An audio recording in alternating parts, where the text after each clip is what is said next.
Let us now discuss the positive and the negative impact of the urbanization. Now, what are the positive impact of the urbanization?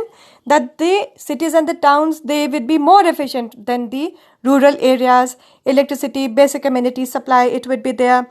Employment opportunities, it is going to increase. Then the social integration, it will be there because people, they are coming from the various aspects of life. The cultural mix, it will be there. More convenience, it will be there with regard to education, healthcare, social services.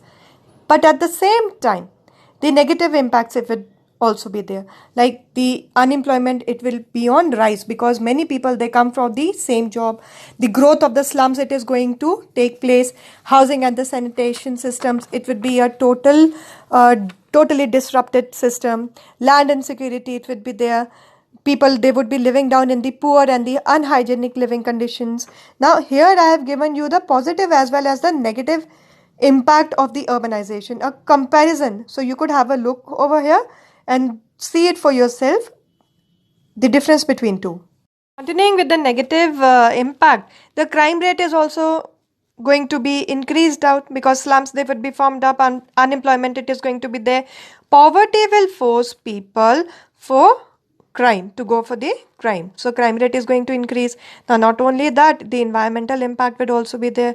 Pollution, it will be on rise. Increase in the temperature, it will be there. The changes in the water cycle, it is going to take place because factories, they mostly dump their waste area into the fresh water resources, so waterborne diseases is likely to be on high. Then damage to the flora and fauna, it would also be there because the forested land is going to be cleared out so that the rising population, it settles in the towns and cities.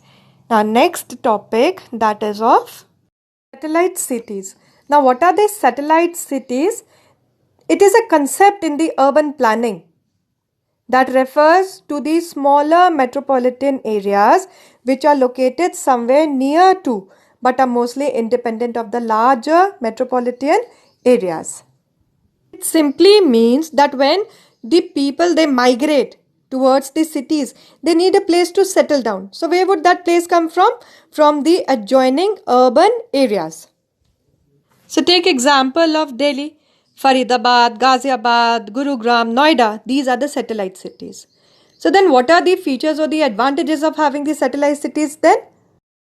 See, they generally develop over the green belt area of the city. So that would mean that the quality of the life, that is better, standard of living is better, road transportation system, electricity, water, drainage, it is better. Then the local economy, it also gets supported, it gets a boost there. Then people, those who want to move away from the main city to escape the daily stress, pollution, they are also escaped. So having a satellite city, it gives a scientific balance between the population and the resources that are required by them. Now coming to the topic of the smart city, the urban center, it failed actually to recognize the regional planning of the urban cities. So the concept of the smart city, it began to rise up. Now, what was smart city? The smart city is where all the components of the city, it is smart. Alright. Now, what is smart over there? Technology. Technology is the main component over here. Then the smart government, manufacturing, Wi-Fi system, digital citizen, smart transportation system. Then the green energy, green buildings, green urban planning area that was used up, transparency in the government operating system, 21st century education system, economy that would be supporting local as well as the global connection. Let us try to define smart city now. A city that uses the digital technologies or information and communication technologies to enhance the quality performance of urban services to make the life of the citizen better. So this is known as the smart city. Such an initiative was also started out by the government of India under the smart city mission of government of India. Now what is proposed under it? What are the infrastructure elements under this? Like the adequate water supply, it will be there, electricity supply, it will be there, sanitation, housing, even for the poor people it would be there. Then sustainable environment, health and education, safety, security of women, children and elderly people, it would be there. But still, we have to remember that we are the developing economy and it requires a huge investment in infrastructure for this kind of the project to take place. A huge capital investment, money investment that is required. So special economic zones, they have been modified, and the regulation, tax structures, it has been made attractive for the foreign investment. But even then, there are certain challenges that remain. Like the success of the city, it depends upon the people who live there, the residents, us.